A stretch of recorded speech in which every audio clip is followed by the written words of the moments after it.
Bienvenidos todos a la segunda temporada de Entre Alfas Podcast. Soy Charlie Ávila y estoy emocionado de que nos acompañes en este nuevo capítulo de nuestro viaje para desbloquear tu mejor versión. En esta temporada elevamos la conversación a un nivel completamente nuevo. Nos sumergimos en las historias de hombres y mujeres de alto valor que han superado desafíos, roto barreras y alcanzado el éxito en sus respectivas áreas. Estos invitados no solo han conquistado sus metas, sino que también han aprendido lecciones invaluables en el camino. Prepárate para escuchar conversaciones íntimas y poderosas con líderes, emprendedores y visionarios que compartirán sus experiencias personales, sus luchas y sus triunfos. Descubrirás cómo han transformado sus vidas, los principios que los guían y las estrategias que han implementado para alcanzar el éxito. Cada episodio te brindará inspiración, motivación y herramientas prácticas que puedes aplicar en tu propia vida para convertirte en la mejor versión de ti mismo. Aquí en Entre Alfas creemos que todos tenemos el potencial de ser líderes en nuestras vidas y comunidades. Así que ajusta tus auriculares, abróchate el cinturón y prepárate para tomar notas y únete a nosotros en este viaje de descubrimiento y crecimiento. Es hora de despertar el alfa que llevas dentro. Comenzamos. Y hoy viajamos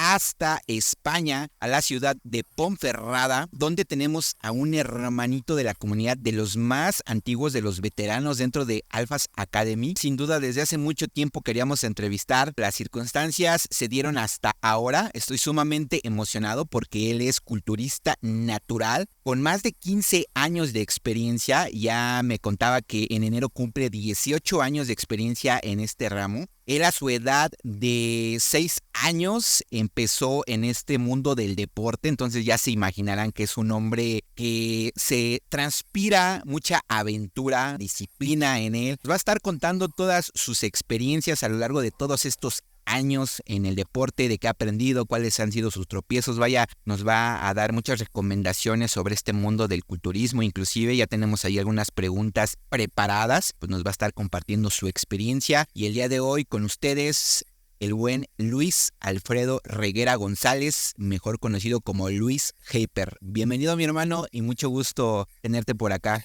Mucho gusto estar aquí en el grupo y muchas gracias por la pedazo de presentación, mi hermano. No, hombre, para mí es un placer, de verdad, mi hermanito. Los aportes que nos has dado ahí en el Telegram, bueno, cuando estaba el Telegram, me volaban la cabeza porque el decir de que eres un culturista natural y con ese pedazo de cuerpo que te cargas, mi hermano, quiere decir que la disciplina en ti está a flor de piel, mi hermanito. Entonces ya te estaremos ahí entrevistando más a detalle para ver cómo llegaste hasta acá. Quiero empezar esta charla haciéndote una pregunta muy potente. Ya que he tenido oportunidad de ver tu Instagram, veo que te gusta conectarte con la naturaleza. Y bueno, el lugar donde vives acá en Ponferrada, ya por las fotos que tuve oportunidad de ver, o sea, literal, lugares bellos. La pregunta es, de todos los viajes que has realizado a lo largo de tu vida, ¿cuál ha sido el más memorable que te venga el primero a la mente? Yo sé que cada uno es especial, pero me gustaría saber cuál ha sido el que más te ha dejado esa huella, esa marca en ti, y que nos digas qué fue lo que lo hizo diferente a los demás viajes. Yo creo que el de hace 2 años, que viajé al sur y fui a dar un tour por varias ciudades del sur de España con mi hermano. Compartir esa experiencia con mi hermano pues fue muy bonito, muy bonito. Entonces fue una experiencia increíble. Empezamos a visitar, mejor dicho, Granada, fuimos a Córdoba y después, al final de todo, fuimos a Málaga. Y la verdad que espectacular el viaje. ¿Y cómo nace tu gusto, tu amor, tu pasión por conectarte con la naturaleza de esta manera? Por supuesto, yo desde pequeño, desde que tengo uso de razón, siempre viví en un pueblo. Aquí en la comarca del Bierzo hay muchos pueblos alrededor de Ponferrada. Entonces yo empecé a vivir en un pueblo y mis abuelos tenían animales. Me encantaban los animales, entonces claro, yo les ayudaba a darles de comer, a llevarlos a beber, les ayudaba en la huerta. Íbamos con el tractor a la huerta, entonces yo me crié en el campo. Entonces a mí me gusta el campo. Ahora, hablando de tu infancia, ¿cómo fue que entraste en este mundo del deporte? Pues La verdad que no lo recuerdo muy bien. Lo que sí recuerdo es que, bueno, empecé a nadar cuando era pequeño porque mi madre, lógicamente, quería enseñarnos a nadar para que básicamente no nos ahogáramos en un sitio, ¿vale? Porque tenía miedo. Entonces yo empecé desde ahí. Y después cuando yo empecé en primaria, cuando iba al colegio, de pequeño, pues me llamó la atención, no sé por qué, el baloncesto. Sí sé por qué. Me acabo de acordar, perdón. Me gustó una película que es Space Jam, ¿vale? Claro. Entonces a mí me emocionó tanto ver a, a Michael Jordan, ¿vale? Entonces por eso empecé a jugar a baloncesto. Al final te fijas en algo, te llama la atención y pruebas, ¿vale? Estuve jugando a baloncesto durante unos años, hasta los 9 años más o menos, y luego me acuerdo que lo dejé. Y fue dice mi madre que si no lo hubiera dejado hubiera sido jugador de la NBA. Se me Wow. daba muy bien. Se me daba muy bien. Estupendo, mi hermano. Retomando esta etapa de tu infancia, que bueno, ya nos tuviste oportunidad de contar de que la película que marcó fue Space Jam. ¿Qué recuerdos tienes de esta etapa? ¿Cómo consideras que fue tu infancia? Esa etapa, quitando el deporte de la ecuación, fue un poco dura. Porque yo estaba en un colegio, en el pueblo en el que te comentaba que vivía, que se llama, el pueblo se llama Sancedo, ¿vale? Entonces, luego nos trasladamos para Ponferrada, ¿vale? Entonces, yo, al iniciar el colegio aquí en Ponferrada, como iniciaba yo solo, los niños me separaron del grupo, por así decirlo. Yo estaba acostumbrado a jugar con todos y todos éramos piña, desde allí, desde el pueblo. Y cuando vine aquí, pues nadie quería jugar conmigo, nadie quería juntar a mí. Entonces, para mí fue una etapa dura. ¿Recuerdas cómo sobrellevabas esta etapa de soledad? Sí. ¿Cómo te enfrentabas ante esta situación? ¿Tratabas tú de hacer amigos o definitivamente te apartabas de ellos? Directamente yo me aparté de ellos. O sea, y después dio el caso de que yo empecé a ser muy tímido por culpa de eso, ¿vale? Entonces, am, literalmente me aparté de ellos porque, claro, lógicamente no querían básicamente estar conmigo. Entonces, yo el primer año de colegio, pues estaba solo, prácticamente. Y aparte, bueno, pues sabes, vienen nuevos, se meten contigo, etc. Creas traumas que luego, bueno, pues hasta que no eres un poco consciente, pues repercute bastante. Después el segundo año cambió. El segundo año cambió porque el segundo año ya conocí a un amigo mío que llevo con él siendo amigo desde la infancia. Y bueno, pues empezamos a jugar, empezamos pues, a interactuar en los recreos y tal. Y bueno, la cosa empezó a cambiar con los demás niños. Pero hasta que no vino el segundo año no me pasó eso. Y bien, en esta etapa de tu infancia, mi hermano, ¿tienes en mente si hubo algún evento o persona que haya marcado o influenciado significativamente en tu vida? La verdad es que no. O sea, negativamente no, positivamente sí. Cuando yo empecé a conocer a este niño, bueno, y jugábamos en los recreos, pues los demás niños empezaron a hablarme, empezaron a formar parte del grupo. Aún así, yo seguía decidí, porque la introversión al final es una decisión, decidí seguir siendo introvertido durante toda mi etapa de primaria y toda la etapa de adolescencia, sobre todo con gente que no conocía. ¿Tienes un recuerdo de qué era lo que te hacía hacer de esta manera? Simplemente, pues básicamente si yo hacía algo, pues a lo mejor se reían de mí. Y yo también era un niño vergonzoso a la vez, ¿vale? Me daba mucha vergüenza y mis padres nunca me impulsaron a quitar esa vergüenza. Entonces, al final, como se ríen de mí y soy vergonzoso, pues me cierro más, no me abro tanto, ¿vale? Y yéndonos ya a la otra etapa, dijiste que en secundaria y también en parte de tu preparatoria, o no sé cómo le comentan allá en España, pues todo fue cambiando, ¿no? ¿Tienes algún recuerdo que te haya marcado de manera positiva en tu vida? Sí, empezar a entrenar en el gimnasio. Yo creo que eso fue un antes y después en mi vida, Ok. ¿vale? Empezar con el entrenamiento, porque yo, por ejemplo, en la primera etapa del instituto, antes de empezar a entrenar, yo era un niño delgado, ¿vale? Entonces, eh, lo que pasaba es que sí que es verdad que ya era parte del grupo, pero digamos en la escala social todavía estaba abajo.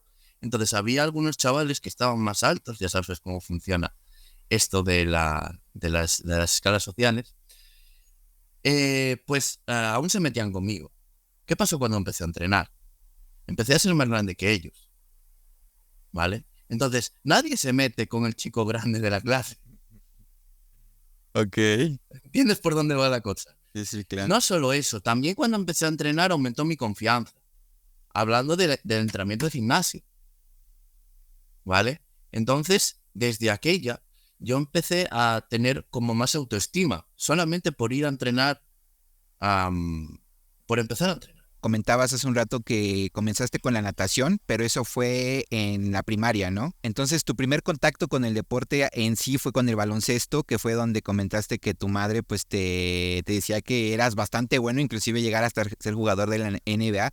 ¿Por cuántos años o por cuánto tiempo estuviste jugando baloncesto? Me parece que fueron unos 3 años, por ahí. Sí, más o menos. 3 años jugando a baloncesto. ¿Qué fue lo que aprendiste de esa etapa como jugador de baloncesto? A luchar por un balón.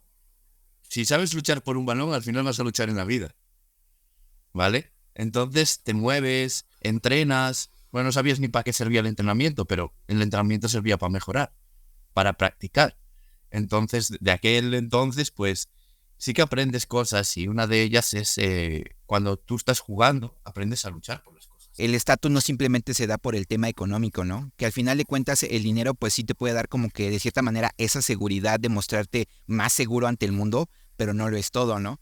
El estatus se da por circunstancias de cómo te sientas tú en tu interior, qué tan confiado sea tus pensamientos, lo que creas de ti y de cómo tú te muestres de manera, pues digamos que bien plantada ante el mundo, de qué tanto proyección de seguridad puedas dar a los demás y eso de ahí nace el estatus, ¿no? Y que bueno, también se relaciona con el liderazgo. Entonces, ya que tocaste este tema de las jerarquías sociales, del estatus, ¿para ti qué significa tener un estatus alto en este sentido, por ejemplo, del deporte? Yo creo que para tener en el estatus en el deporte, debes de destacar, por una parte, ¿vale? Y por otra parte, debes de enseñar lo aprendido. Claro, es importante las dos cosas. Y, por ejemplo, si te pregunta a alguien, no rechazarlo, sino enseñarle y dar lo mejor de ti. Eso es lo que yo hago con mis asesorados, es lo que yo hago en el gimnasio. Si me pregunta alguien, pues al final es enseñarle, ¿vale? Pero para enseñar tienes que saber, por una parte, y también tienes que tener experiencia. ¿Cuál ha sido el consejo que más ha marcado en tu vida y que te hayan dado alguno de estos personajes que para ti lo recuerdes hoy por hoy como uno de tus mantras principales como para poder enseñarle hoy en día a tus asesorados? Creo que es un conjunto de creencias, al final, ¿vale? Por una parte está lo que digo, el tema de la paciencia. Por otra parte está qué creencias limitantes tenemos. Por otra parte está qué es lo que puedo hacer, ¿no? Que muchas veces estamos limitados, o qué es lo que no puedo hacer. Entonces yo creo que es un conjunto de creencias que han llevado, que me han servido en cada preciso momento destacarme y tirar hacia adelante. Entonces yo eso lo trato de transmitir a mis asesorados y a mi gente de presencia. Considero que son buenos los éxitos que vamos teniendo a lo largo de nuestra vida, porque bien o mal nos dan esas experiencias de referencia como para poder darnos a entender que podemos conseguir lo que nos proponemos. Sin embargo, lo que más nos deja enseñanzas en la vida son nuestros fracasos, nuestros desafíos. Entonces, hablando en términos de fracasos o desafíos, ¿cuál ha sido ese desafío que más ha marcado tu vida hasta ahora? O yo sé que quizá tengas algún top, pero ¿cuál ha sido el que más así haya impactado tu vida y que te haya servido como para cambiar en ese momento la forma en la que te enfrentabas al mundo?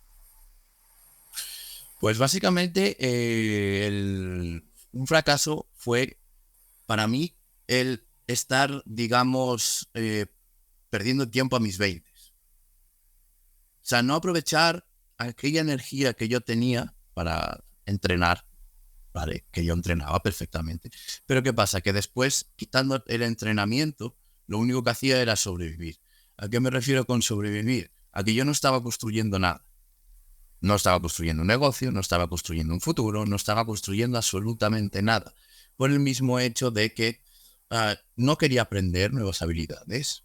Y por otro lado, estaba buscando, digamos, pareja constantemente.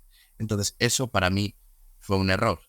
Si hubiera construido desde mi inicio, desde cuando yo empecé pues imagínate, ahora, desde los 28 hasta ahora, he construido, bueno, pues estoy el tema de entrenador personal, ¿no?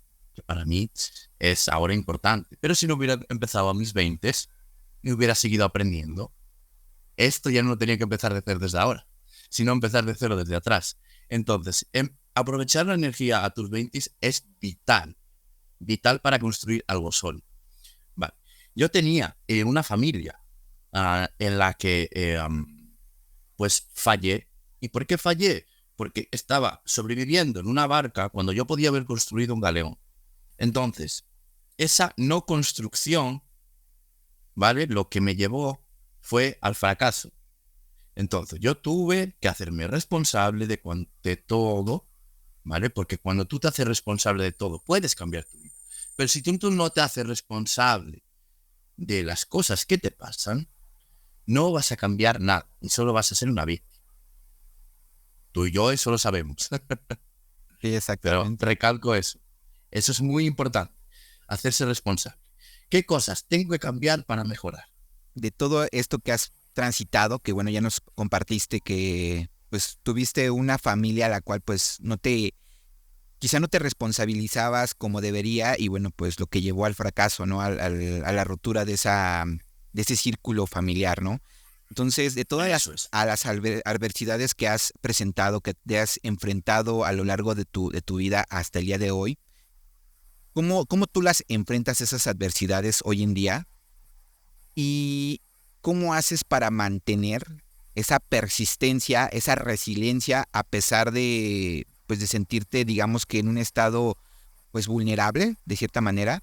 ¿Cómo haces tú para salir de esos estados y qué recomendaciones nos darías? Déjame decir que lo peor que puedes hacer para esto es sobrepensar. Tienes que analizar el problema y llevar a cabo una acción que te permita resolver el problema. Y si no tienes acción que te permita resolver el problema, tener paciencia hasta que lo encuentres. La paciencia es la clave en lo que yo he vivido para resolver cualquier problema. Pero si tú empiezas a sobrepensar a lo que va a pasar mañana, a lo que no sé qué, todavía el tiempo no te ha dado las respuestas que necesitas para resolver ese problema. Entonces, por una parte, yo vivo el día a día. ¿Por qué? Porque tengo paciencia de lo que va a pasar, ¿vale? Entonces, adelantándome, no voy a solucionar nada. Y si sé cómo resolver el problema, lo ejecuto ya. Has hablado de la palabra paciencia. Se ha repetido en varias veces. ¿Qué significa para ti ser un hombre paciente? Ser un hombre paciente para mí es no dejar pasar, pero sí saber esperar. O sea, no pasar de todo, porque eso es el que no es responsable, pero sí saber esperar cuando no tengo una respuesta. Y voy a poner un ejemplo con esto. Fue una situación de mi pasado en la que yo no estoy muy orgulloso, ¿vale? Pero bueno, recalco. Yo estaba conociendo a una chica, ¿no? ¿Vale? Entonces, al conocer a esa chica, ella tenía un novio. Entonces, yo quería a toda costa que esa chica se viniera conmigo. Bien, pero ella no iba a dejar al novio hasta que ese chaval se fuera al ejército. Y ella también se iba a ir. De todas las maneras, me pasaba todo el día sobrepensando sobre si eso iba a pasar o no iba a pasar. ¿Cuál fue la respuesta final de todo ese tiempo? Solo eran 6 meses. ¿Sabes cuál fue la respuesta final? La respuesta final fue que ese chico no se marchó al ejército. Esa chica tampoco se marchó. Y yo me quedé, digamos, solo, ¿vale? Entonces, lo que descubrí durante todo ese proceso es que si yo no tengo la digamos, la acción para resolver ese problema, debo tener la paciencia suficiente para esperar al tiempo para que me dé la respuesta. Ok. Entonces, para mí eso a día de hoy es vital. Si yo, por ejemplo, imagínate, es que el negocio me va mal, no sé por qué va mal, vale, buscaré el momento, ten paciencia y veremos a ver si es verdad que te va mal. Sabemos hoy en día, con todo lo que hemos adquirido a través de las lecciones que nos ha dado Matías, a través de lo que hemos aprendido en la academia, que al final del día los hombres nos conectamos más con nuestra razón, con nuestros pensamientos. Y las Ujú. mujeres, por otro lado, pues están más conectadas con sus emociones. Esto no quiere decir que el hombre no llegue a conectarse con sus emociones, que bueno, hemos visto o se ha dado muchas situaciones que el hombre al conectarse con sus emociones, pues actúa de una manera equivocada tomando decisiones que no son las óptimas, ¿no? Como por ejemplo cuando le Normalmente. entra la ira, el enojo, el desprecio, o sea, ese tipo de emociones negativas, cuando el hombre se conecta a este lado, pues obviamente actúa de una manera irracional, ¿no? Entonces, la pregunta hacia ti sería, ¿cómo tú te relacionas con tus emociones y qué haces para cuidar tu bienestar emocional? Con mis emociones las sé que son parte de mí. O sea, yo, por ejemplo, reconozco emociones negativas, entre comillas, ¿vale? Porque al final son emociones que tienes, pero al final las tienes que reconocer que no son buenas ni malas, y no forman parte de tu esencia. Entonces, saber canalizar una emoción negativa, como explica Matías, va a ser un estado de potenciación luego. Ejemplo, estoy sintiendo ira por algo, ¿vale? Lo peor que puedo sentir es la tristeza, porque es verdad que la tristeza lo que te hace es decaerte, ¿vale? Pero yo la tristeza la canalizo hacia la ira y la ira me potencia. Después esa ira potenciada, por ejemplo, si voy al gimnasio, voy a desarrollar más fuerza y voy a salir nuevo. O me va a permitir hacer un trabajo que no estaba haciendo porque estoy sintiendo esa ira. Pero tienes que saber canalizarla. Entonces, yo es lo que hago. Si yo estoy sintiendo emociones negativas, por ejemplo, una emoción negativa, estoy perezoso hoy, no me apetece hacer nada. Vale, miro a ver por qué también estoy perezoso, porque a veces tengo del entrenamiento pues una fatiga por encima de lo normal y tengo que descansar. Pero si no ese es el caso, si yo me siento perezoso, O- yo trato de recordar algún momento de ira, porque la ira es una emoción que está por debajo también, como la pereza o la tristeza. En un momento de ira y el por qué he empezado ese camino, y entonces yo me pongo a hacer cosas, pero hay que canalizarla bien. No se puede empezar a golpes. Así es como yo hago para potenciarme con sentimientos, digamos, negativos y no destruirme. Y bueno, antes de pasar a la siguiente pregunta, bueno, aquí me gustaría compartirles algo que justo he estado estudiando en estos últimos días y que igual me vino mucho a la mente con esta parte de la ira que acabas de comentar. Se dice que hay 4 arquetipos de personalidad en cuestión a la masculinidad, ¿no? Que existe la personalidad del rey, la personalidad del guerrero, la personalidad del mago y la personalidad del amante. Entonces, ahorita cuando comentaste la ira, me vino mucho a la mente esta parte del guerrero, que bien canalizada, como comentaste, esta ira, pues obviamente te da como ese impulso para poder conseguir objetivos que quizá te estés proponiendo, ¿no? Ahora, está también el otro lado, que es a donde hoy en día la sociedad lo está malinterpretando, que es la ira, digamos que mal canalizada, que es cuando no puedes controlar tus emociones y el hombre empieza a destruir, ¿no? Cuando en realidad lo único que debería de destruir serían sus creencias limitantes, sus malos pensamientos, por ejemplo, cuestiones que para él obviamente lo estén limitando, ¿no?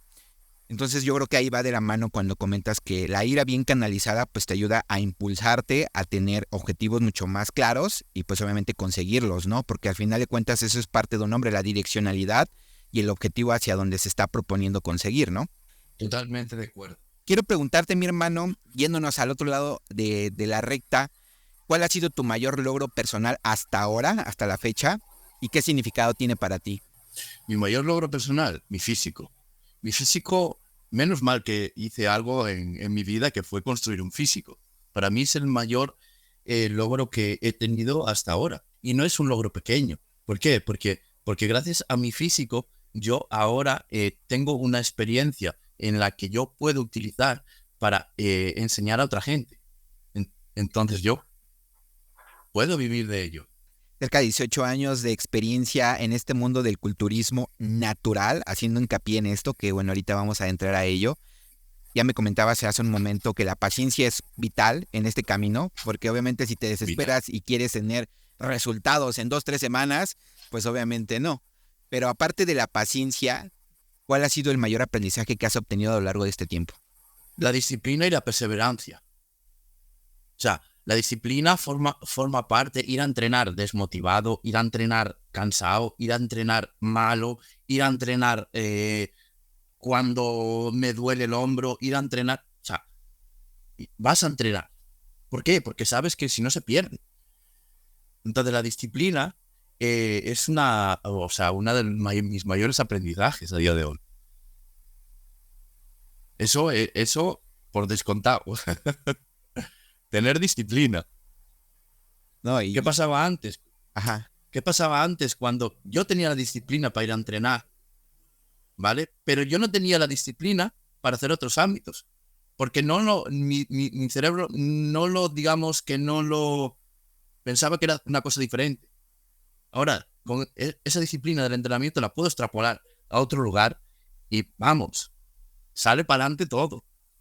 ¿Cómo lo haces? Y le podrías dar algún consejo a alguien que no tiene ese conocimiento, ¿cómo puede llevar la disciplina de algo que está haciendo hoy por hoy de manera constante? ¿Cómo tú puedes canalizarlo a algún aspecto de tu vida donde no sea de esa manera? Sabiendo que si no lo haces, probablemente retrases tu progreso. Retrases tu progreso y vayas para atrás a la vez. Vamos a hablar un poquito del físico. Si yo no voy a entrenar, se quita todo. El cuerpo no se mantiene. ¿Vale? Entonces yo tengo que ir a entrenar para que se me mantenga no solo el cuerpo, sino también mejore. Eso pasa en otras áreas de la vida, ¿no? Si yo no estudio, yo no aprendo y no puedo progresar.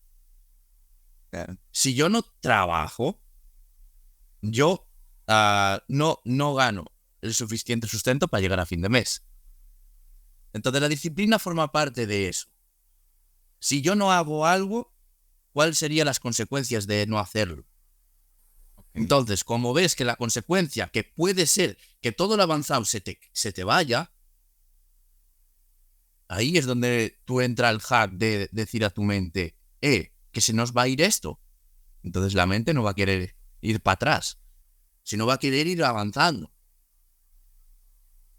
Entonces te levantas de la cama o del sofá y vas a entrenar, o vas a hacer lo que tengas que hacer en ese preciso momento. Con lo que me estás contando me vino a la mente uno de los podcasts o de los live que compartió Matías, de los cuales últimamente me ha volado la cabeza. Yo creo que sin duda se los recomiendo que lo vayan a ver o a escuchar en Spotify, porque él hablaba de los hábitos, ¿no? Que vamos a adentrar un poquito en eso y ya retomando el tema del deporte. Él decía que muchas de las veces cometemos el error de querer instalar en nosotros 20, 30, 40 hábitos de manera así abrupta, ¿no? O de putazo, ¿no? Como decimos acá en México. Entonces él, uno de los consejos que daba es de que instales un hábito al mes. O sea, con que tú instales un hábito al mes de forma constante, de esa manera tú vas a poder reconocer que no eres perfecto, que obviamente vas a fallar durante ese tiempo, pero que poco a poco, si tú los vas instalando en ti, por ejemplo, si en el primer mes tú quieres instalar el hábito de la lectura y decir, ¿sabes qué? Voy a empezar a leer 5 minutos, ¿ok? 5 minutos, pero son 5 minutos bien concentrado, bien enfocado a la lectura, ¿no? Y ya el día siguiente lo puedes sumar 1 minuto y así sucesivamente hasta que se cumple el mes. Ya cuando lo instales en ti, vas con el siguiente hábito, ¿no? Que puede ser, por ejemplo, el ejercicio. Puede ser otro hábito importante. En lo personal, a mí me gusta mucho orar y agradecer todos los días. Entonces, otro de los hábitos que implementé. Entonces, obviamente, instalar hábitos de una manera paulatina para que no los quieras insertar en ti de manera bruta y obviamente termines por mandar todo al caño, ¿no? Entonces, aquí yo te pregunto, mi hermano, para ti, ¿cuáles son esos hábitos que hoy por hoy forman o forjan al buen Luis Heiper que es hoy en día? Lo primero, entrenamiento, lo primerito, ¿vale? Luego, sí que es verdad que ahora al emprender, pues tengo que llevar a cabo ciertas actividades de trabajo, ¿vale? Entonces, lo segundo. Luego, por la mañana, cuando me levanto, escucho un podcast, ¿vale? Siempre. Luego, al mediodía, sí que es verdad que desconecto, ¿vale? Me gusta ver alguna miniserie o tal, porque la desconexión para mí es fundamental. Estar todo el día, digamos, a tope, para mí no es una buena, digamos, un buen hábito. Yo necesito desconectar, relajarme, tranquilizarme. Luego, si tengo que trabajar de tarde, trabajo. Si no tengo que trabajar de tarde, estudio, ¿vale? Tengo que seguir aprendiendo cosas de mi ámbito, de mi trabajo, que es el turismo natural, al final. Y luego, a la noche me pongo antes de dormir, siempre, porque me relaja mucho, ondas gamma, ondas delta, antes de dormir. Entonces, y también consigo una meditación con las ondas. ¿Y a qué hora comienza el día del buen Luis? La verdad que no tengo un horario definido, pero más o menos sobre las 8:30 de la mañana a las 9:30 de la mañana. Más o menos. Y acaba sobre siempre a las 12 de la noche. Siempre. Ahí es cuando definitivamente desconecto los cables y a dormir. Y a dormir. Eso es. Y fíjate que aquí sumando lo que acabas de comentar, yo creo que viene otra de las partes que se comenta en ese podcast del buen Matías que me voló totalmente la cabeza y la forma de ver de esa manera me ha funcionado mucho y es de que nosotros tenemos, digamos que es como una batería que se le conoce como la fuerza de voluntad, ¿no? La fuerza de voluntad es la capacidad que tú tienes para hacer las cosas a pesar de que no tengas ganas, ¿no?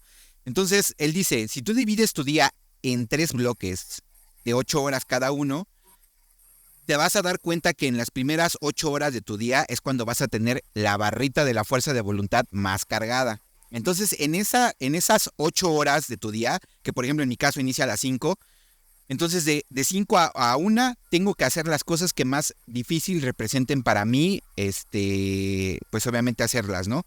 Por ejemplo, pueden ser, para tu caso, para los que nos están escuchando, el ejercicio, ¿no? Si eso para ti representa algo muy difícil de hacer, pues se recomienda que lo hagas en las primeras 8 horas de tu día, ¿no? Por ejemplo, pueden ser también leer, bueno, puede ser algún hábito que para ti represente algún reto, eso es lo que debes de hacer. Entonces, otra de las horas sería de 1 hasta las 9 de la noche, ¿no? Cuando tú llevas, por ejemplo, procesos que ya se te facilitan durante esas horas, pues obviamente va a ser imposible que los dejes de hacer, porque de cierta manera, pues ya tu fuerza de voluntad está, por decirlo, a la mitad, y entonces ahí es donde se recomienda meter esas cuestiones, ¿no? Y al finalizar el día, que son las últimas 8 horas, pues obviamente lo debes de enfocar en dormir y cómo lo vas a dormir, ¿no? Por ejemplo, acá nos comenta el buen Luis que lo hace a través de sus ondas, ¿no? Ondas binaurales, que bueno, yo sí le conozco y que... Eso es. Que me han volado también la cabeza. Hoy últimamente llevo casi como un mes implementando ese hábito de dormir con hipnosis. Y vaya que duermo como un bebé. Sí, exacto. Te llevan a la fase REM. Exacto. Y de verdad que me levanto con una mentalidad que digo, wow, porque justo levantándome me tomo mi cacao, me tomo mi maca, que bueno, ahorita vamos a hablar de suplementos. Y definitivamente... O sea, me levanto con una energía que dices, pinche Charlie, puedes llegar a dormir 5 horas y durante el día tienes una energía que wow, güey, o sea, ¿qué estás haciendo? Entonces... Es más, yo por ejemplo, hablando del tema de ondas, hago tanto para dormir como para estudiar. Porque las ondas gamma me ayudan a estudiar y a centrarme de una manera increíble y a nivel de producción puedo multiplicar la producción el doble con ondas gamma. ¿Vale? Las ondas delta para dormir, las ondas gamma para estudiar o hacer programaciones. Y con las ondas gamma puedo duplicar mi producción, pero de una manera exponencial. Exacto. Y yo creo que aquí va muy bien meter el tema que nos hablabas antes de comenzar la grabación, es el tema de la productividad, ¿no? Me gustaría que nos cuentes cómo hoy en día lo que aprendiste dentro de la academia te transformó en la forma en la que tú eres productivo a lo largo del día, qué haces, qué no haces. Y bueno, ya nos comentaste un poco acerca de las ondas que utilizas para estudiar, pero me gustaría como, desde tu propia experiencia, cómo lo haces, cómo lo realizas. Pues básicamente, cuando yo tengo que hacer alguna programación, ¿vale? Alguna programación o vivamente estudiar, ¿vale? Lo que voy haciendo es, lógicamente, el móvil, dejarlo en un sitio que mi cerebro ni lo vea, porque en cuanto lo ve, ya, y sagrado. Eso es algo que he tratado de controlar, pero en cuanto tu subconsciente ve el teléfono, ya entra en redes. Ya en redes o en lo que él considere que le gusta. Inconscientemente lo hace. Entonces, lo escondo para que no haya móvil, ¿vale? Luego, estoy en periodos de 45 minutos, descanso de 15. 45 minutos, descanso de 15. Porque en esos 45 minutos es cuando mayor me concentro y más productivo soy. Descanso de 15, apago, miro redes o hago lo que sea y vuelvo a centrarme otros 45 minutos, ¿vale? Luego también en YouTube pongo las ondas gamma que me hacen estar muchísimo más centrado en lo que estoy haciendo. Si, por ejemplo, ya sabes que Matías dice que tardamos en torno a 20 minutos en centrarnos completamente, las ondas gamma es desde el minuto cero. Es que se te abren las pupilas y empiezas a estar centrado desde ya. La verdad, pruébalo, ya verás cómo funciona. Definitivamente entras en y este focus, ¿no? Sí, no, es desde que lo descubrí, porque yo, por ejemplo, el año 2021 estuve con el COVID y me tenía que aislar y la mayor parte del tiempo estaba leyendo, ¿vale? Entonces, implementando ondas gamma, vamos. O sea, fue un antes y un después en el tema de la concentración, ¿vale? Definitivo. Y así es como hago pues para ser más productivo. Excelente. Y de hecho, no sé si has tenido oportunidad, hablando un poquito más acerca de estas ondas, también hay audios que se llaman solfegio, algo así, y que últimamente he escuchado y que también son como ondas binaurales y todo eso, y que wow, o sea, cuando yo las empiezo a escuchar, cómo me vibra, obviamente empezando por los oídos, toda la energía en el cuerpo, también me mantienen en un estado bastante concentrado. Y también una de las cosas que en lo personal me ha funcionado, no sé si a ti te pase, pero es la música clásica. O sea, cuando empiezas realmente a sentir la música clásica, o sea, yo literal he sentido emociones en mi cuerpo que digo, what the fuck, o sea, ¿qué es lo que pasa con la música clásica, no? Y está bastante, bueno, ahora sí que loco. ¿Qué experiencia tienes con esto, mi hermano? Yo, por ejemplo, tengo esa misma experiencia, pero con música celta. Vamos a la música celta pura, pero música celta de relajación, por ejemplo, te voy a decir una canción, ¿vale? Que es aquí de un grupo gallego, escríbelo. O se llama O Son do Ar, que es el son del aire, ¿vale? Ok. Es a ver si me acuerdo del grupo. Bueno, no pasa nada. Pero busca la canción y vas a escuchar música celta que es más bien de relajación. Entonces, por una parte te relaja, pero por otra te potencia. Lo voy a buscar porque se me suena bastante interesante. Y bueno, últimamente me he conectado mucho con ese aspecto porque inclusive, justo ayer, fíjate cómo son las coincidencias o las diosidencias. Ayer me entró una playlist a mi Spotify de sonidos de fogatas. Entonces, cuando entró los sonidos de fogatas, no sé qué me pasaba, o sea, no sé qué pasó en mi cuerpo, que me empecé a elevar mi temperatura y sentía así como que un buen de calor, ¿no? O sea, sentía, bueno, hoy en día estoy trabajando mucho con los chakras, con esta parte de los centros energéticos, y sentía como mi chakra raíz, o sea, empezaba a elevarse. Yo de, ¿qué pex, no? O sea, son cositas así que tan insignificantes para muchos, pero cuando lo empiezas a sentir, a presenciar por tu propia cuenta, te das cuenta que, o sea, cuando te conectas con tus sensaciones, o sea, cambia mucho tu forma en la que te muestras al mundo, ¿no? Mi hermano, yéndonos ya al apartado de hoy en día tu profesión actual, que es este tema del culturismo, ser coach, ser pues profesor, ser entrenador, si lo vemos de esa manera, de personas que obviamente les gusta esta parte de construir músculo. Tienes más de 18 años de experiencia o cerca de 18 años de experiencia en este mundo. y que has competido inclusive en tarima, ahora sí que de forma natural, ¿no? ¿Cuál es la diferencia que tú hayas visto entre una persona que obviamente se inyecta cosas indebidas a ustedes como culturistas naturales? ¿Cuál es la diferencia principal, aparte de, claro, las inyecciones que se ponen en cuestión al entrenamiento? La diferencia principal es que aprendes a entrenar. Vale, te explico, ¿vale? Cuando tú estás metiéndote cosas al cuerpo, lo que a ti te da igual cómo entrenes. Independientemente vas a crecer de todas las maneras. Porque tú subes la dosis y ya está. Lo que cambia de un culturista natural a uno no natural, básicamente es aprender a entrenar. Yo veo culturistas dopados. ¿Qué tiene que ver? O sea, no es que es genética. Habrás visto o habrás escuchado. No, es que es genética. Pero la genética que ellos tienen es que responde bien a la química. No que responde bien al entrenamiento. Vale. Hay un estudio en el que se comprueba de que gente ciclándose sentada en el sofá crecía más que gente natural entrenando.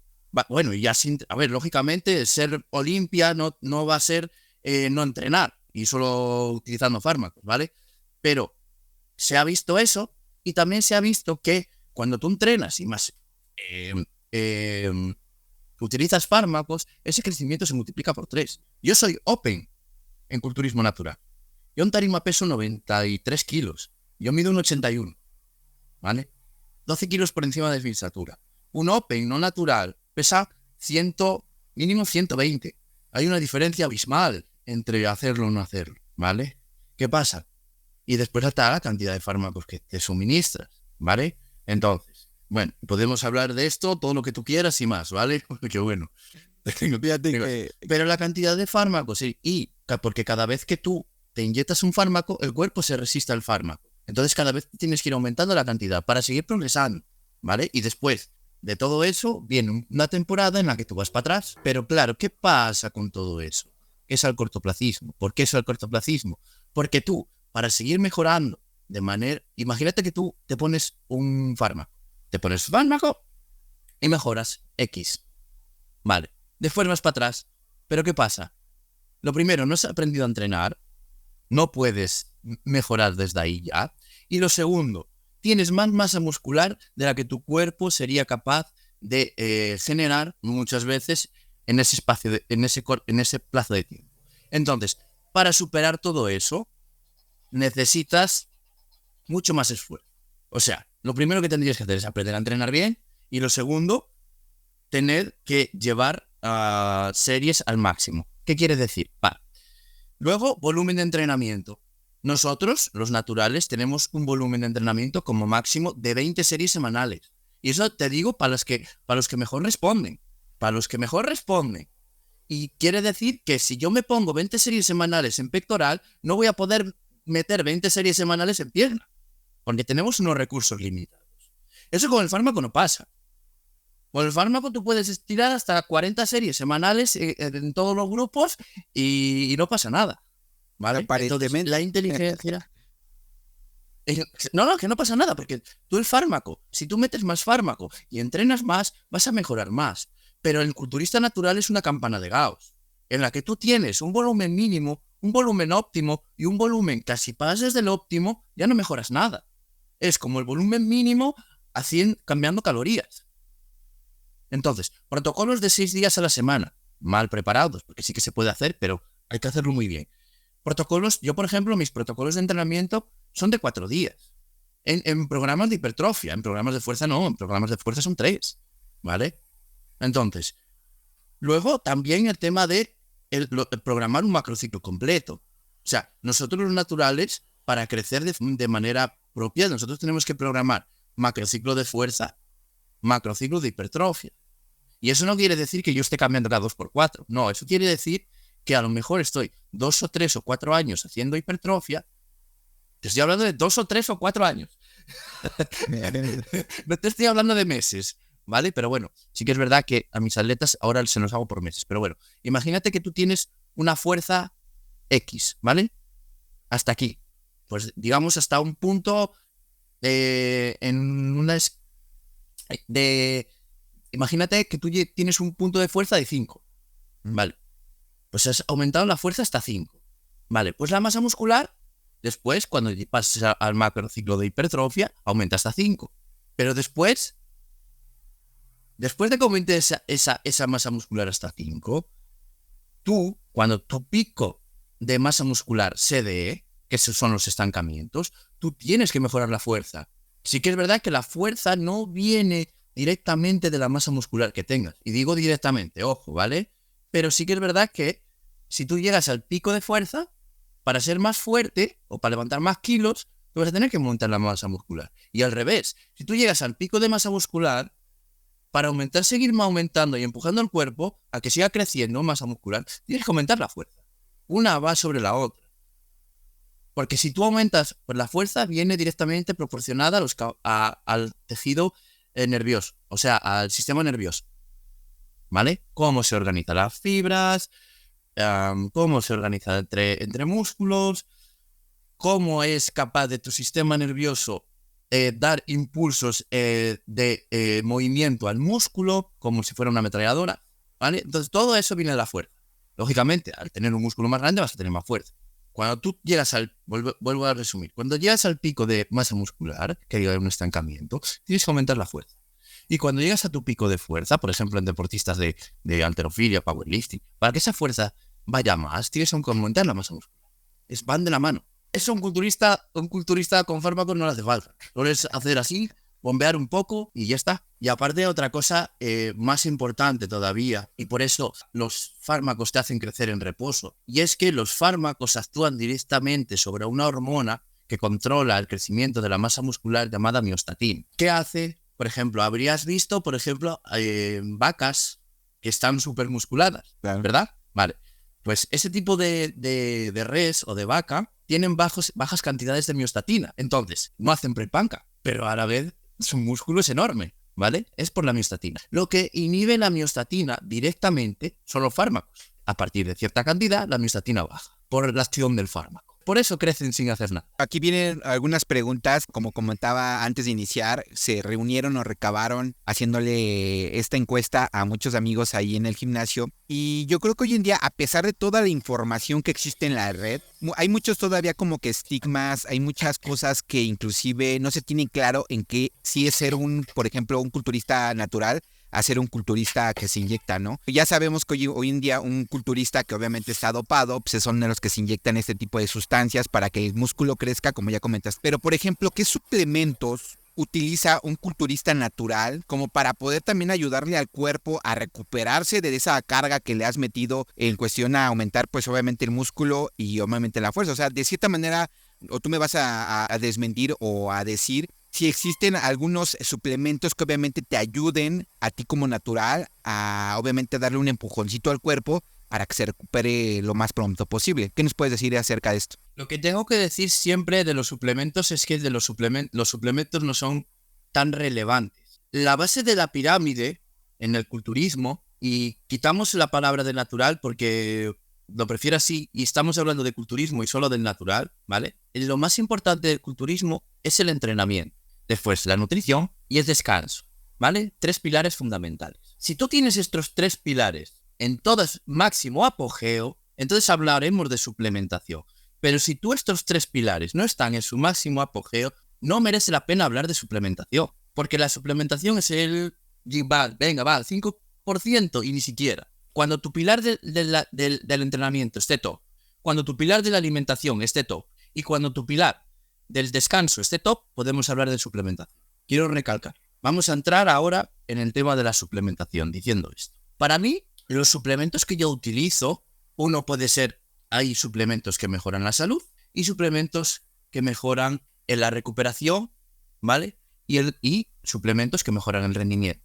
He de decir que la proteína whey no es un suplemento, es un alimento, ya que viene del suero de leche o cualquier proteína, ¿vale? Es un alimento. Eso para mí no es suplementación. Suplementación son productos que pueden ser que actúen solos, ¿vale? Por ejemplo, el tema de la creatina actúa sola, o también hay suplementos que no actúan solos, que tienes que juntarlo con otros suplementos. Para mí esos casi, yo no, por ejemplo, ni los tomo, porque me parecen una pérdida de dinero, ¿vale?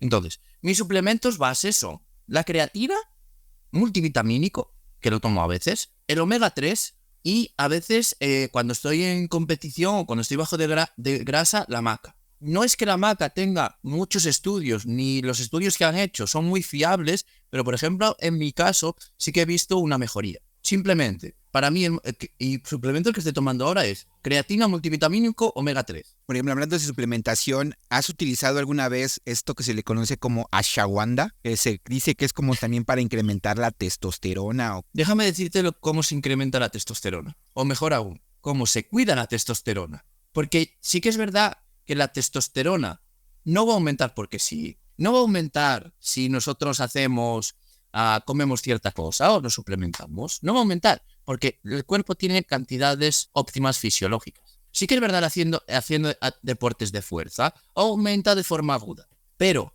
si nos vamos a nivel semanal, es lo mismo, o casi lo mismo. Ese pequeño aumento después del entrenamiento se nota. Y se nota que los niveles no bajen tanto.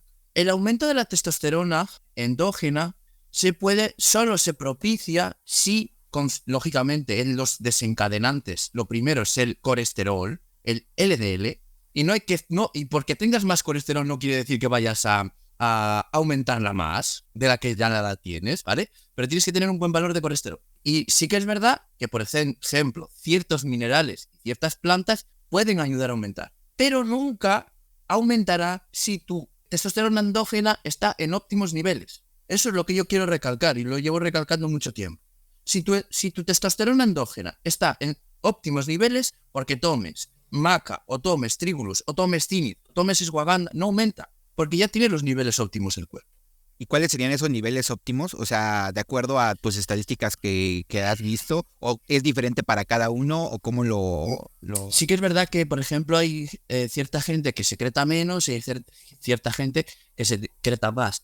Ahora, sí que es verdad que 10 nanogramos por mililitro sería el tope, ¿vale? Y ahora el mínimo no lo tengo claro, ¿eh? No lo tengo muy claro, así que no voy a decir datos. Pero si tú estás lógicamente, si tú tienes el tope superior, siempre vas a mejorar más que alguien que esté con el tope inferior. Pero lo que yo quiero recalcar es que el entrenamiento de fuerza es lo que te va a desencadenar una subida, no suplementación.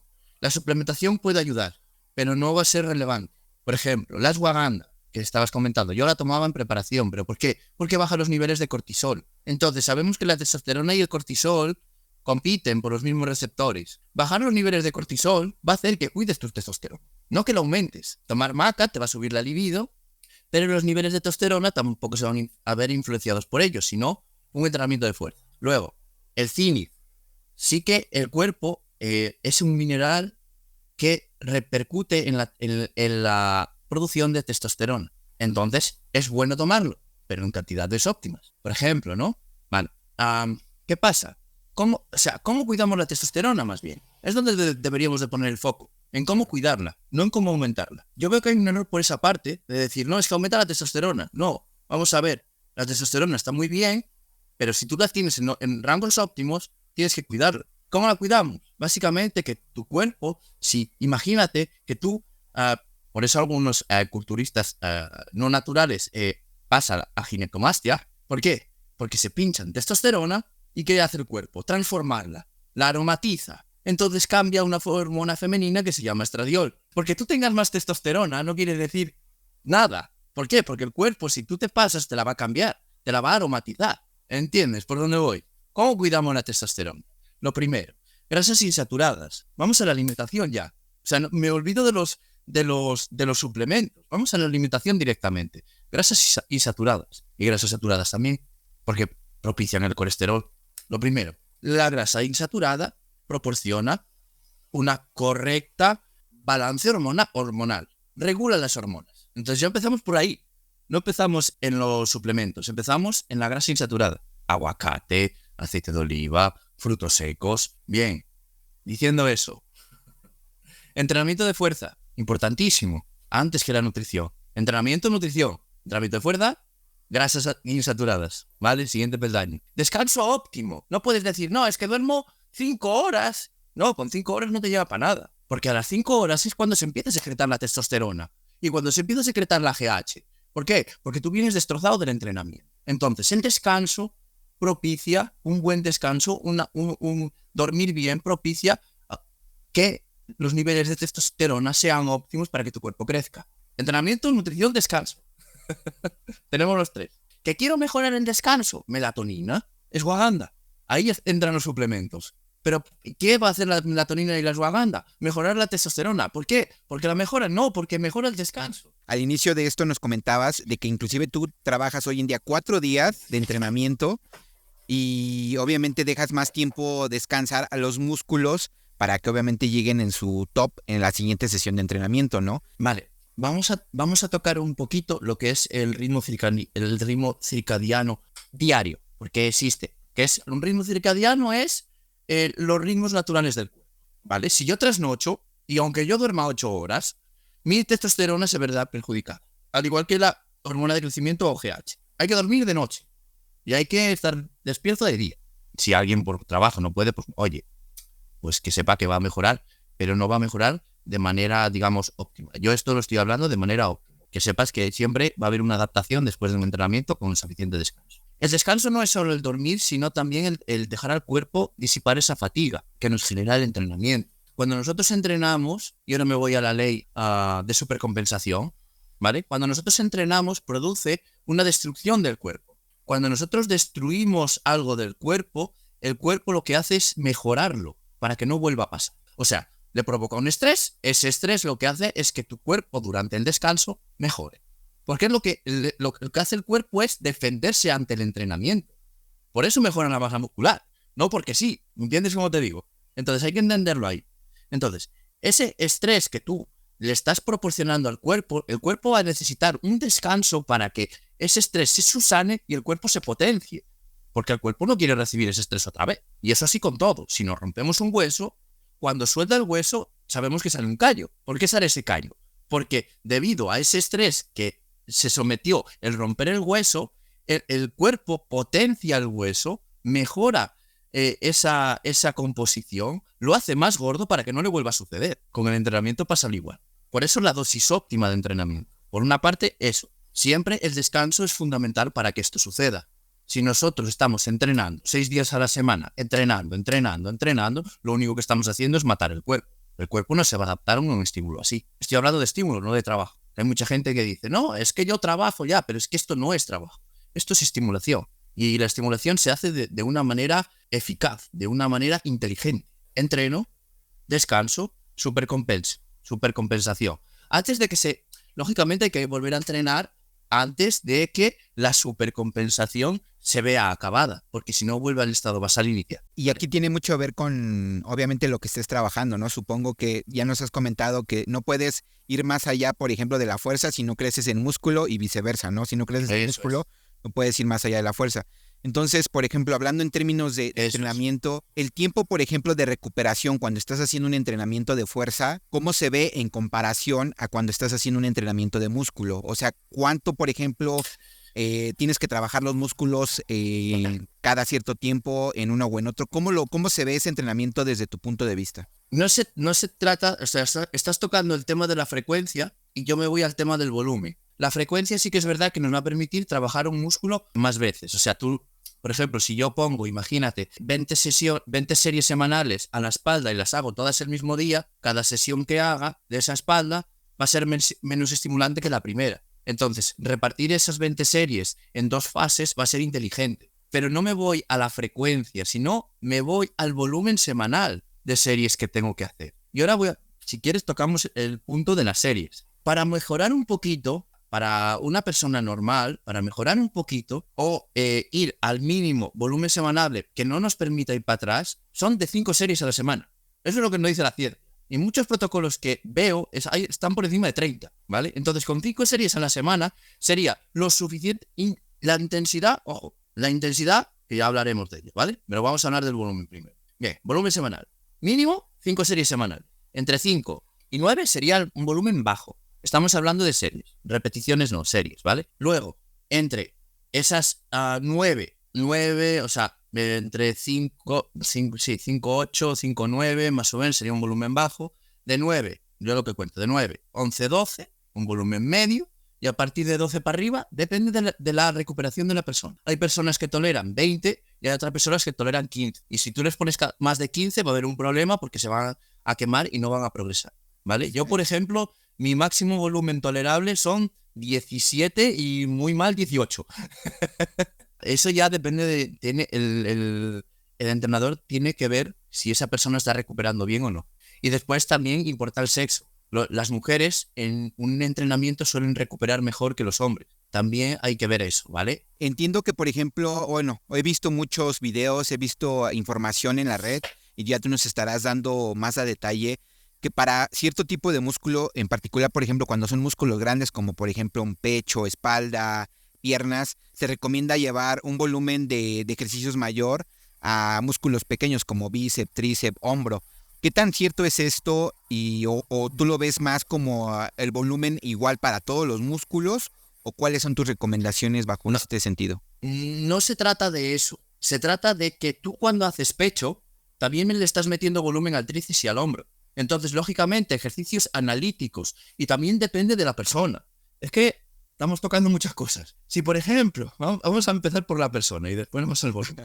Si, por ejemplo, tengo los brazos largos y yo estoy haciendo un press de banca, la tensión de ese movimiento me va a repercutir en el centro del cuerpo. Entonces tengo que meterle más volumen analítico a los brazos. ¿Qué quiere decir? Que tengo que hacer, por ejemplo, volumen analítico en los brazos, un curl de bíceps, un press tríceps, volumen analítico en los brazos, ejercicios de bíceps, porque tengo los brazos largos. Luego, personas totalmente lo contrario, con brazos cortos, es totalmente opuesto. Como tiene los brazos cortos, se le va a ir toda la tensión a las extremidades.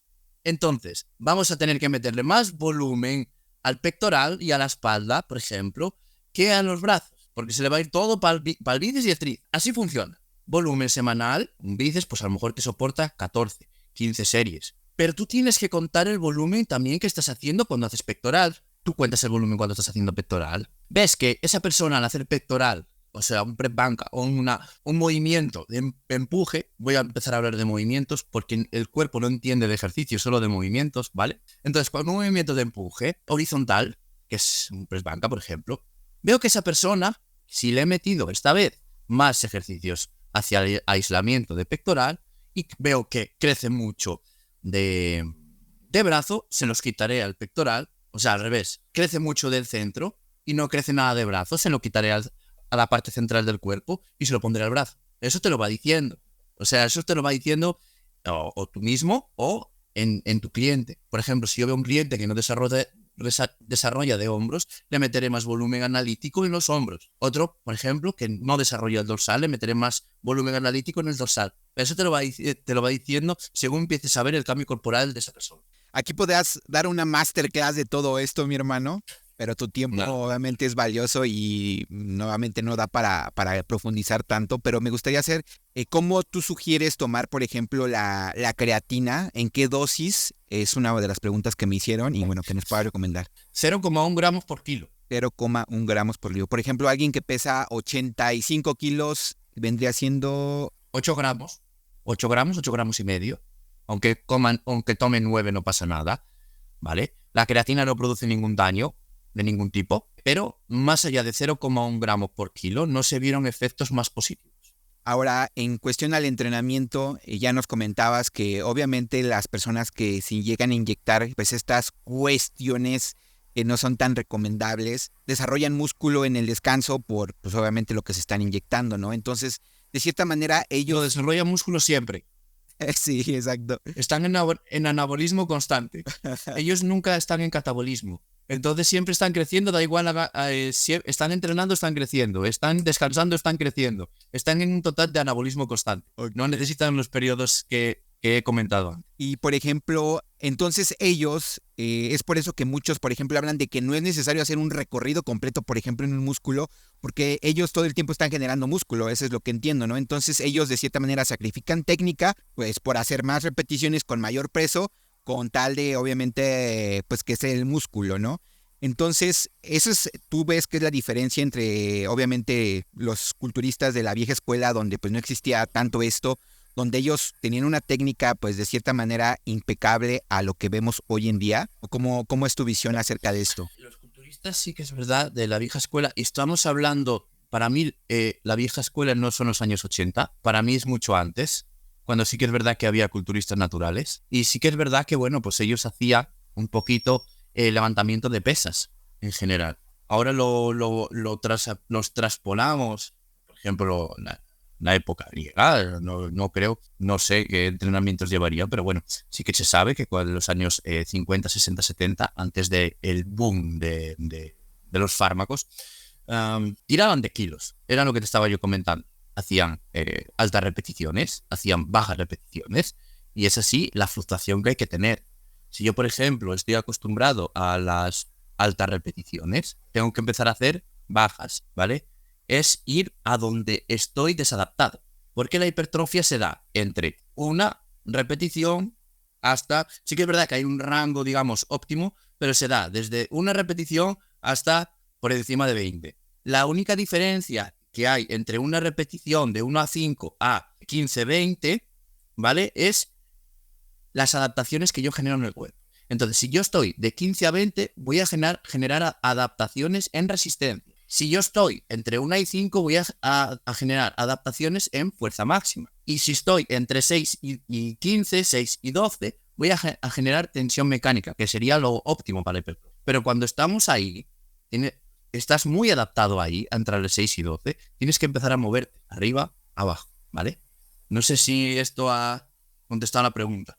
Sí, de hecho ya queda más claro en este sentido. Hablando en términos de entrenamiento, ya nos comentabas y nos compartías de que es importante, bien o mal, equilibrar el músculo que creas con la fuerza que vas generando, ¿no? ¿Cómo se ve un entrenamiento, o sea, para alguien que no está, digamos que compitiendo o creando un cuerpo para una competencia? ¿Cómo se vería un entrenamiento para alguien que quiere generar fuerza? Y por otro lado, ¿cómo se vería un entrenamiento para alguien que quiere generar músculo? O sea, ¿qué diferencias existen en cuestión a repeticiones, series? ¿Cómo tú recomiendas trabajarlo para cada uno? Sí que es verdad, para alguien que quiere mejorar fuerza, tenemos que estar en el espectro de 1 a 5, la mayor parte del tiempo. Entre 1 y 5 repeticiones. Con el máximo. Tenemos que estar ahí. No siempre, ¿vale? Porque sí que es verdad que tú, mediante una ejecución rápida, con el 80% de la carga, ya tienes unas adaptaciones similares a las de el 100% que puedes levantar. O sea, si yo tengo un 100% de 100 kilos, si yo con 80 kilos hago una ejecución rápida, podría aumentar la fuerza. Eso se ve en protocolos muchas veces de halterofilia. Yo también tengo protocolos de esos, ¿vale? Vale, entonces, para generar fuerza máxima, tenemos que estar en un espectro de 1 a 5. Y después también meter un poquito de aislamiento, porque al final tú, haciendo peso muerto, press banca y sentadillas, potencias los músculos más potentes. Pero también tienes que mejorar aquellos músculos que están más, digamos, más débiles o no se activan bien.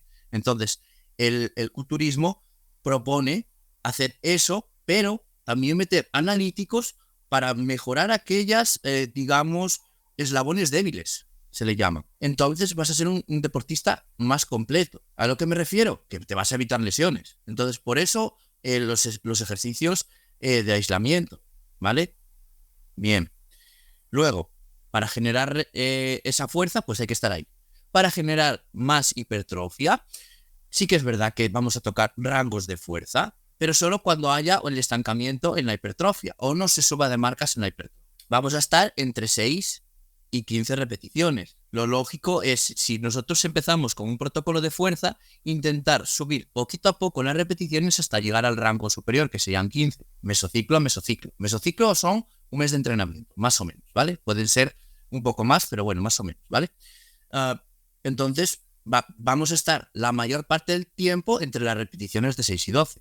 Pero eso no quiere decir que no toquemos las bajas. Esa es la diferencia entre uno y otro. Los otros vamos a estar más tiempo entre 1 y 5 y los otros van a estar más tiempo, más porcentaje del entrenamiento entre 6 y 12. Comentabas hace un rato que tú en lo personal no recomiendas el cambio constante de las rutinas, ¿no? ¿Tú cómo lo ves o cómo nos recomiendas mantener, por ejemplo, estas series de entrenamiento? O sea, ¿si es recomendable cambiar 1, 2, 3 ejercicios o si es importante generar pues digamos que cierta rutina durante tanto tiempo para que se acostumbre el cuerpo. ¿Tú cómo lo recomiendas? ¿Cómo lo ves? Tú para adquirir una adaptación de un cierto ejercicio, tienes que ser bueno en ese ejercicio. Si tú empiezas un ejercicio hoy y lo cambias para la semana que viene, tú no te has hecho bueno en ese ejercicio. La rutina tiene que perdurar hasta que en ese ejercicio al menos no aumentes la marca. Entonces ya cambias. Al menos que haya algo que diga, vale.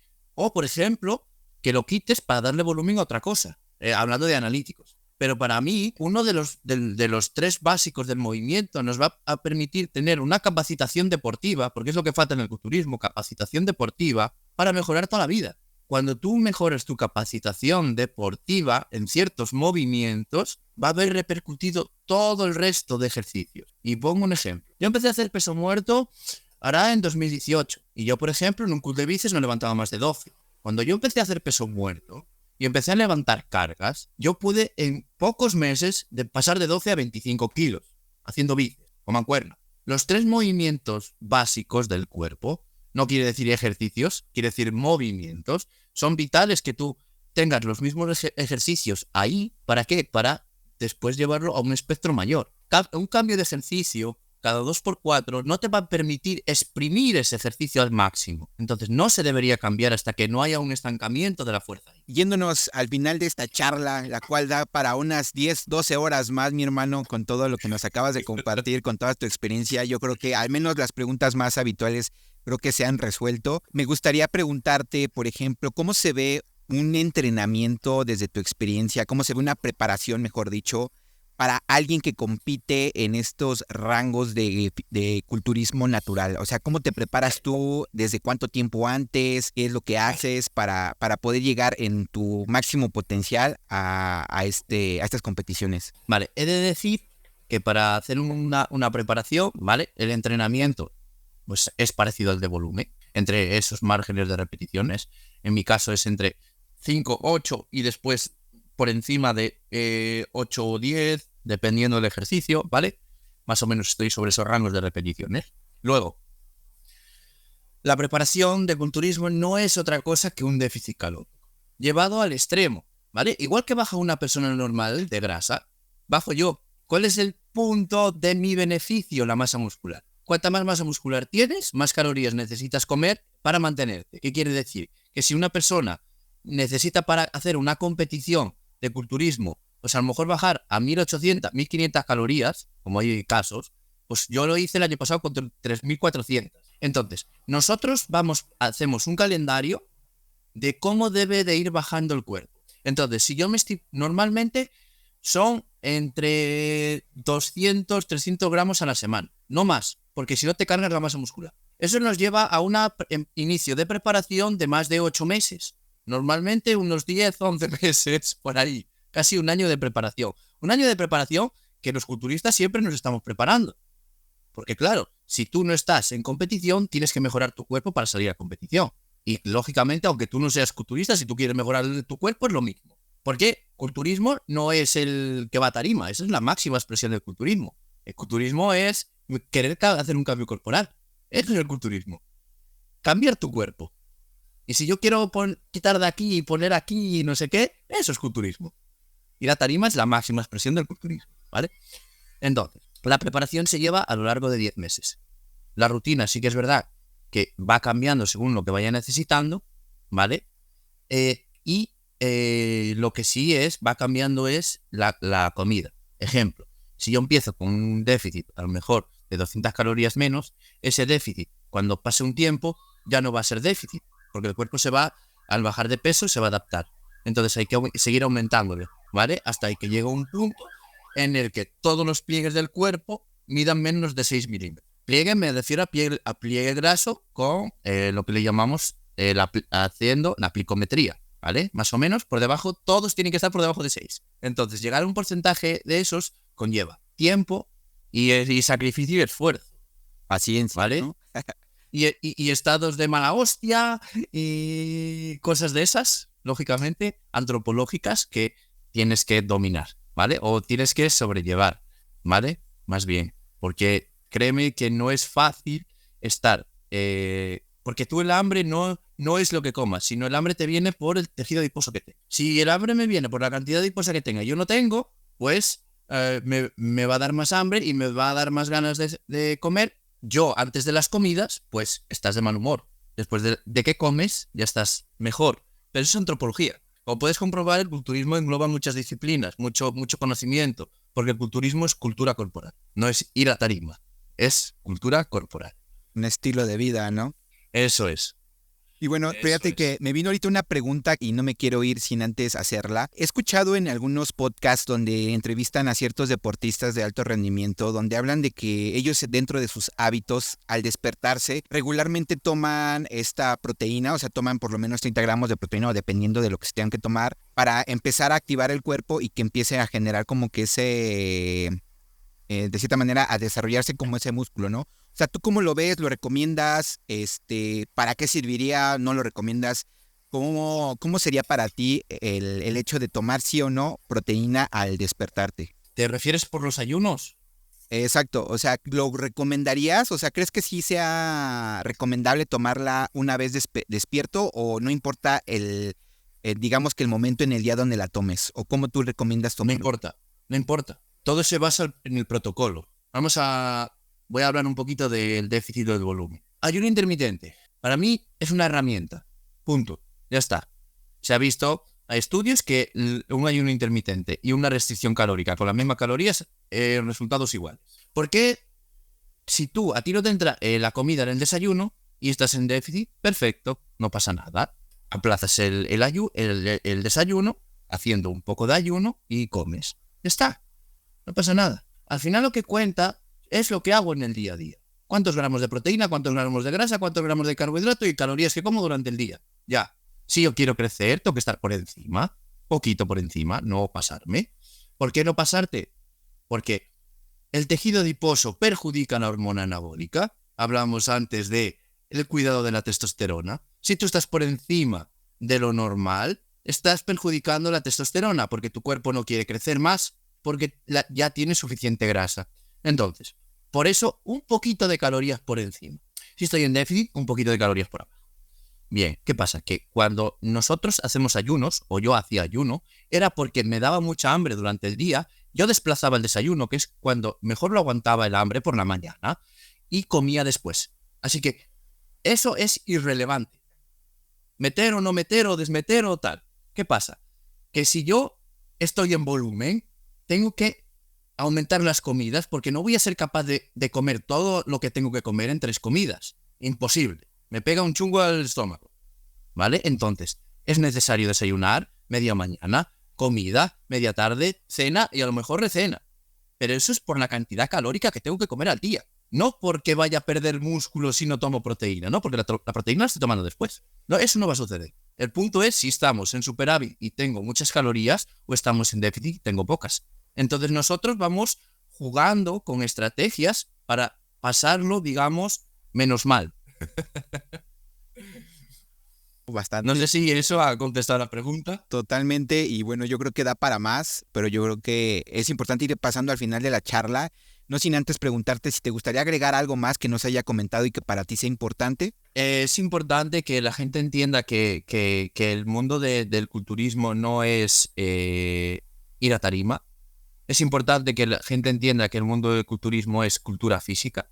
Y es importante que la gente entienda que los esteroides no son una opción, que los esteroides solo te llevan por el camino de la insalud. Y si el culturismo es salud, ir por el camino de no ser saludable, eso no es culturismo. Totalmente de acuerdo, y bueno, pues ya cuando empiezas con estas cosas de meterte productos no recomendables, pues tu vida, pues obviamente sabes de que va a perecer en cualquier momento, ¿no? Hoy en día tenemos estas cuestiones de personas, hombres, de que a su corta edad, pues se conoce de que se han inyectado este tipo de cosas y pues fallecen a muy jóvenes, ¿no?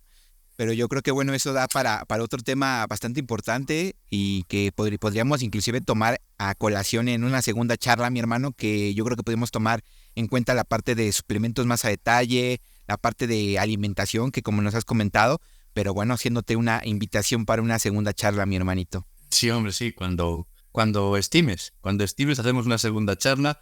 hablando de alimentación, hablando de antropología del cuerpo, hablando de entrenamiento más específica, lo que tú consideres. De lujo, Me ha encantado la charla. excelente. Y quiero terminar esta charla con una frase de uno de los culturistas famosos que, bueno, pues a decir verdad, estos culturistas no son naturales, pero que han impactado el mundo del culturismo de alguna forma.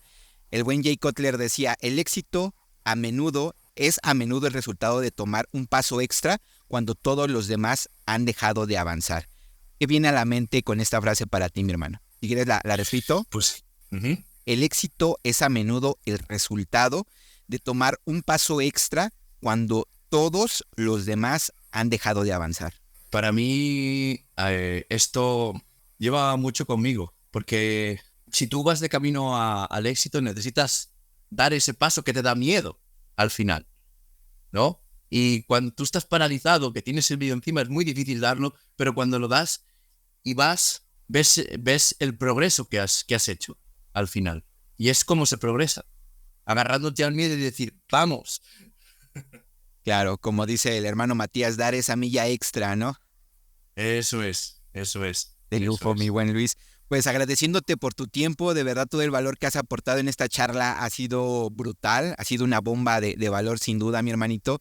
Te agradezco infinitamente. Como ya decía, queda la invitación para una segunda charla. Ya estaremos programando para cuándo y qué temas estaríamos abordando en específico. Pero de verdad te mando un fuerte abrazo hasta España.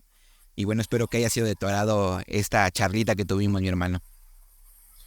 Pues muchas gracias. Yo también estoy muy contento de participar en esto y dar valor y un granito de arena a este podcast. Y espero que salga adelante todo esto. De lujo, Que merece mucho la pena. Gracias por tus buenos deseos. Te mando un fuerte abrazo y ya nos comentabas que estarás compitiendo para el siguiente año y nos gustaría que nos dieras cuáles son tus redes, cuáles son tus canales de contacto, porque bueno, ya nos comentaste que das asesoría online, que das también asesoría física para los que son de España, en particular los que son de Ponferrada. Entonces, ¿dónde la gente te puede conocer? ¿Dónde la gente puede saber de ti? Para que vaya y pues ahora sí que te pida asesoramiento. Mi Instagram y mi TikTok es Luis Hyper y me pueden contactar por ahí. Perfecto. Entonces Instagram y TikTok, ahí ya los tienen mis hermanos para que vayan a contactarlo, vayan a conocer de su vida y bueno, pues lo sigan a pie de detalle porque pues ya nos estará subiendo videos, inclusive fotos como lo han hecho anteriormente de sus competencias. Mi hermano, te mando un fuerte abrazo y bueno, agradeciéndote nuevamente por tu tiempo. Nos vemos. Un abrazo. Gracias. Y así llegamos al final de otro capítulo más de Entre Alfas Podcast. Espero que te hayas sentido inspirado y motivado por la conversación de hoy. Recuerda, cada historia que compartimos es un testimonio de que el éxito está al alcance de todos, incluyendo a ti. Si algo de lo que escuchaste hoy resonó contigo, aplica los aprendizajes, reflexiona sobre las experiencias compartidas y sigue trabajando en tu propio camino hacia el éxito. Antes de despedirnos, te invito a suscribirte a nuestro podcast. Si aún no lo has hecho, comparte este episodio con alguien que necesite un poco de inspiración y déjanos tus comentarios. Nos encantará saber qué piensas y cómo estos episodios están impactando tu vida. Síguenos en nuestras redes sociales para estar al tanto de las próximas entrevistas y contenido exclusivo y recuerda, el camino al éxito no se recorre solo. Aquí en Entre Alfas estamos contigo en cada paso del camino. Gracias por acompañarnos en este viaje. Nos vemos en el próximo episodio donde continuaremos explorando las historias de vida y lecciones de aquellos que han alcanzado el éxito. Hasta entonces, sigue avanzando, sigue creciendo y sigue despertando el alfa que llevas dentro. Nos escuchamos pronto.